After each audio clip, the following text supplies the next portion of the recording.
Hello again. I'm Lou White. I'd like to encourage you to download a track that's free from torazone.net. It's 4 pages when you fold it in half. It's on one sheet of paper. And it's called the KJV, A Jabbering Lip and a Foreign Tongue. And it tells you that the Latin Vulgate, Dominus, is why the King James Version uses this word Lord. Dominus means Lord. And they just basically took the Latin Vulgate as Anglican Catholics, and they generated this translation called the King James Version today. It was originally known as the Authorized Version, authorized by King James, who was an Anglican Catholic. And it's still going on over there. The Anglican circus is still there. They're Catholics. Protestants that think they're Catholics and reading they don't know that they're reading a Catholic document. It's Roman Catholic is what it is. And Eusebius, Hieronymus, Sophronius is the one that translated the Latin Vulgate from 391 CE to 403 CE. So it was basically completed in 403 CE or AD. And the 1611 King James Version is the English version of the Latin Vulgate, a Catholic document. And there's errors in it that people don't want to acknowledge, like EASTER. I think it's Acts 12 verse 3. There's no such word in any other translation, and certainly not in the Greek or the Hebrew for sure. But the Greek is not inspired. It's a translation, interpretation. That's what it is. Anyway, get this tract, and maybe you'll be able to overcome some of the obstacles that you've been shown. One of the things is that the name from the Latin Vulgate, Dominus, has produced a worldwide idea that this word Lord is used in the text, and it's inappropriate to use that for the name. The name was expunged, and the prefaces of your translations will show you that they inserted it in place of his name. Pretty serious stuff. Now, I'm going to open a study of a few other things that have been hidden from your eyes. Just hold on. All right, here's the study. Things that have been hidden from your eyes. This phrase that we're beginning to hear all around the world, Baruk, Habah, Bashem, Yahua, is the transliterated Hebrew for blessed is the one who comes in the name of Yahua. That's originally a citation from Psalm 118, verse 26. In that context, the name Yahua is being described as the stone the builders rejected. Yahusha entered the city on a young donkey, and the crowds were yelling the phrase, Baruk haba Bashem Yahua. And the Pharisees were offended because the name Yahua was being pronounced out loud, which they had forbidden. And they told him to rebuke this throng yelling this phrase. Yahusha told them if they had kept silent, the stones would cry out these words. Now stones, and that's a reference to the stone the builders rejected, isn't it? In Matthew 23, verse 39, and Luke 13, verse 35, Yahusha told us, you will not see me again until you say, Baruk haba Bashem Yahua. Now that's interesting. And you should download this tract, this PDF that I mentioned earlier, called the KJV, A Jabbering Lip and a Foreign Tongue, from this site, torazone.net. Just look for the PDFs, and they're free. You can get them downloaded in a jiffy. Read the preface of your translation. The translators admit hiding the name of Yahua from your eyes, replacing it with Lord. And there's more behind that. There's a reason. That's why they call him Adoni or Aduni and Kyrios. They all mean Lord. And they're really referring to the controversy at Mount Carmel, which was between the priests of Bel and Eliyahu, Elijah as they call him. And here's another thing they hide from your eyes.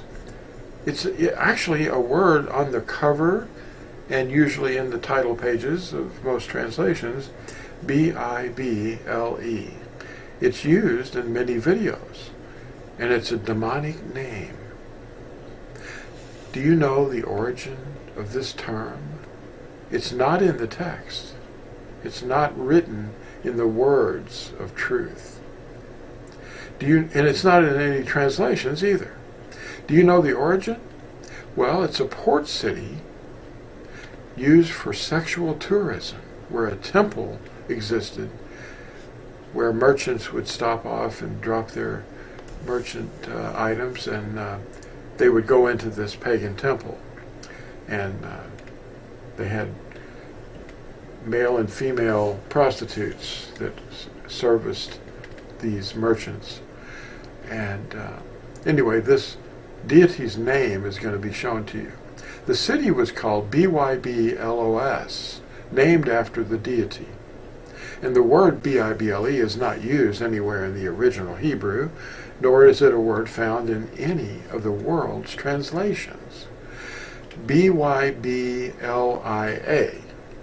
is the fertility deity whose temple was located in Byblos, a town named for their deity. It's now called some other word that starts with a G, but it's a coastal town. Therefore, the town was on a coast port that exported papyrus, and that's where the papyrus was produced, in that city.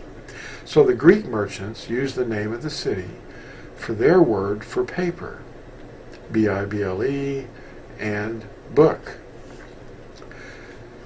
People are calling the word of Yahua by the term for a pagan fertility deity or demon. And when they learn how it happened, like I'm explaining to you, they make all kinds of excuses. Many name their ministries after this word. For a female idol. The Hebrew prophets refer to Scripture as the writing of truth in the words Kathab Amath. Amath is truth, and Kathab is the Hebrew word for writing. See an interlinear text at Daniel 10, verse 21. And there's a little image of what this deity may have been broadcast as. Anyway, who is the Bible named after? The Romans knew her as Byblos, female deity of knowledge, libraries, and writing, among other things. The Greeks knew her by the name of Kypris. So she is well loved, and they built an entire city after her, and it's called Byblos in Lebanon, a few miles north of Beirut. Now, they're building another temple over there in order to sacrifice animals. They're waving chickens over their head at the moment, but anyway, a physical third temple. They're not going to have an ark? Well, with his last breath, Yahusha canceled animal blood offerings for sin, and the former priesthood that offered it. He made it obsolete. See Hebrews chapter 8, verse 13.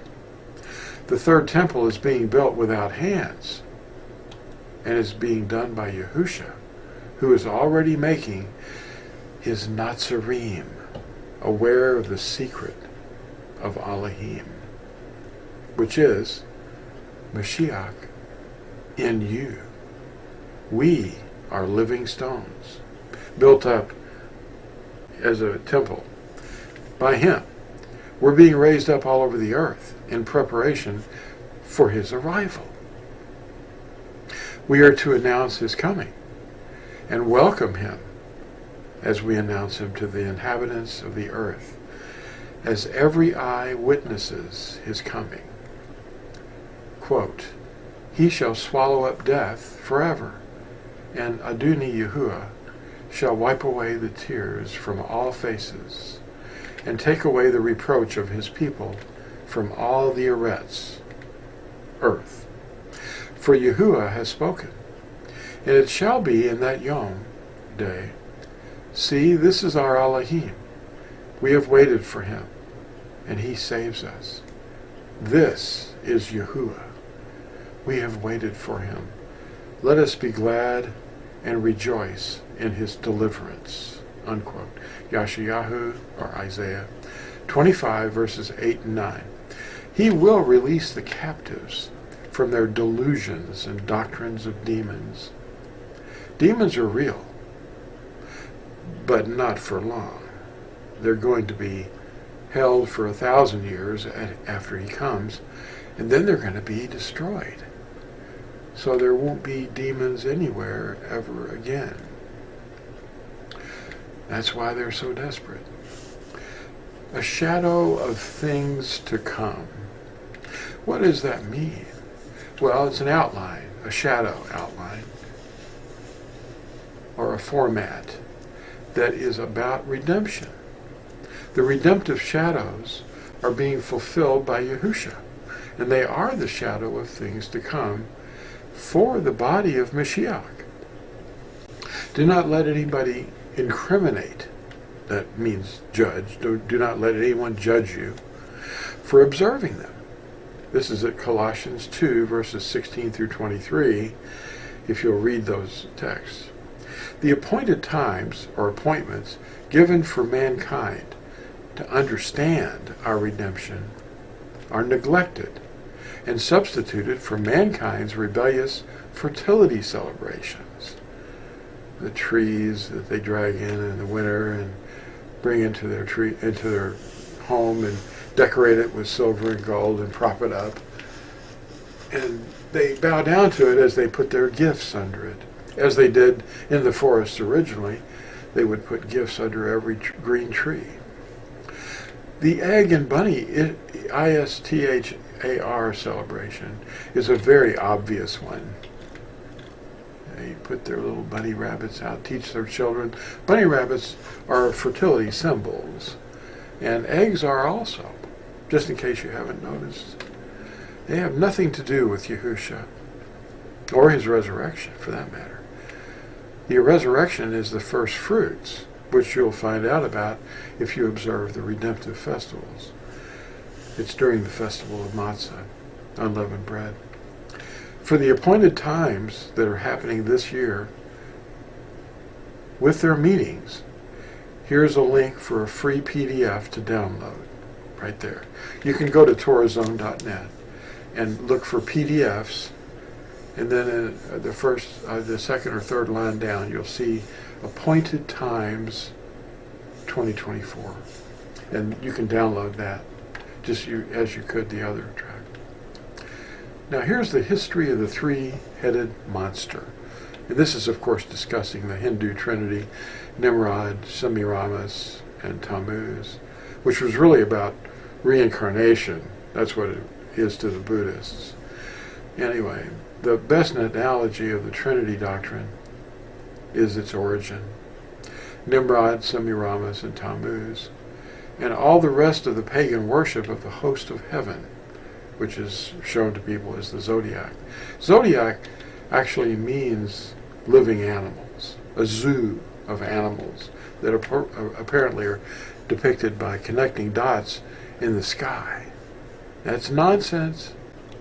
It's definitely not happening. It's not real, but it's imagined. It's a strong delusion. You don't want to teach your children about the zodiac.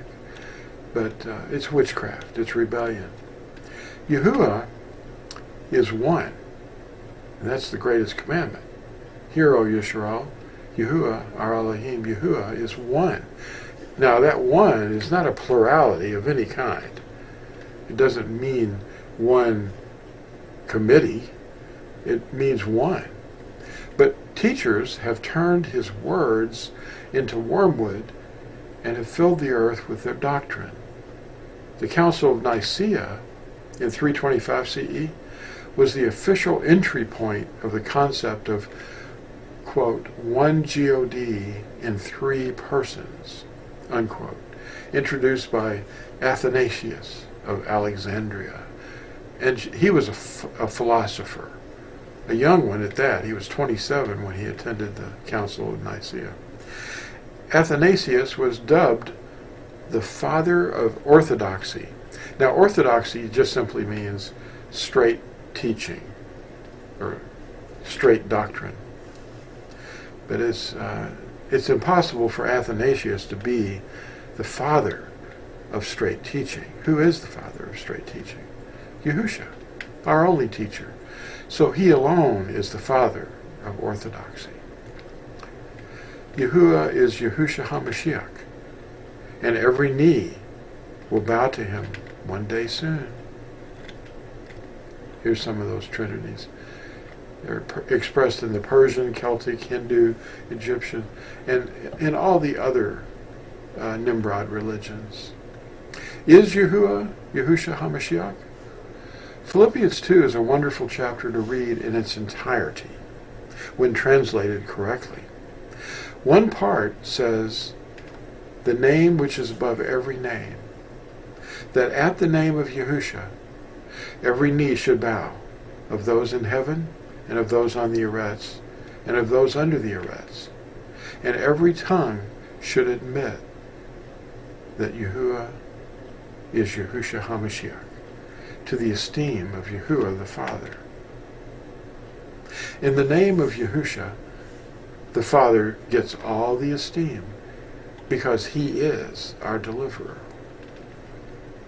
At first, the very first Nazarene had no idea who Yahusha actually is, but it is revealed to those Yahusha chooses to reveal it.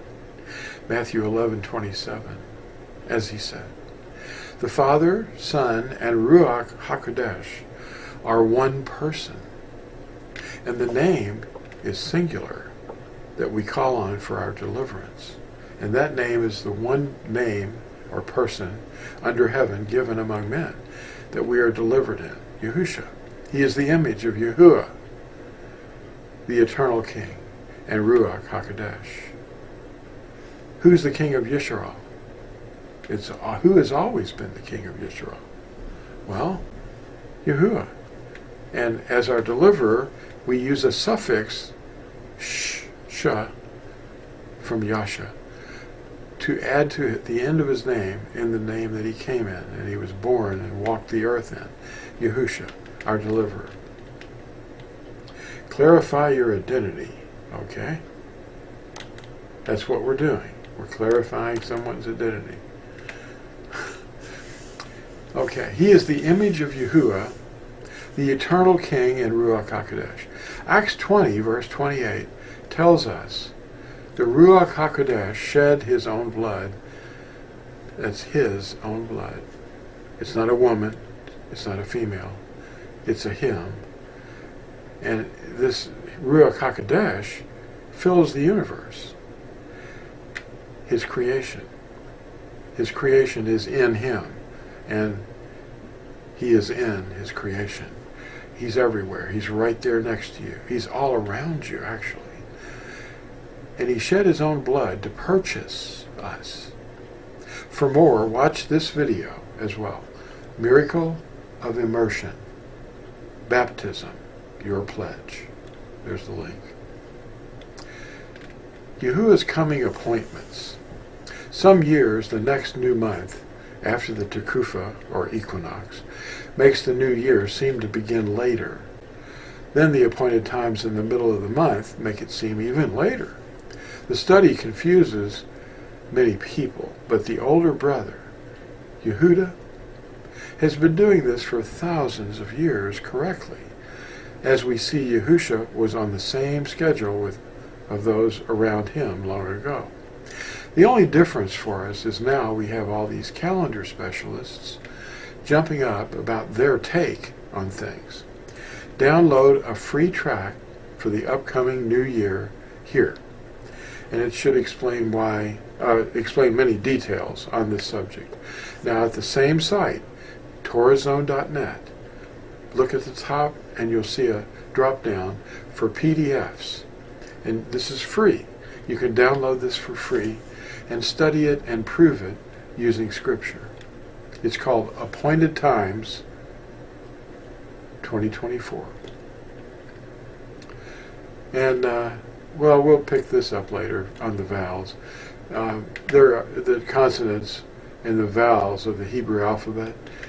There are vowels. The 22 letters of Hebrew are, some of them are vowels, but they deny that.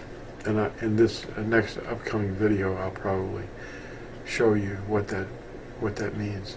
Thanks for watching, and we'll see you in the very next video. Bye.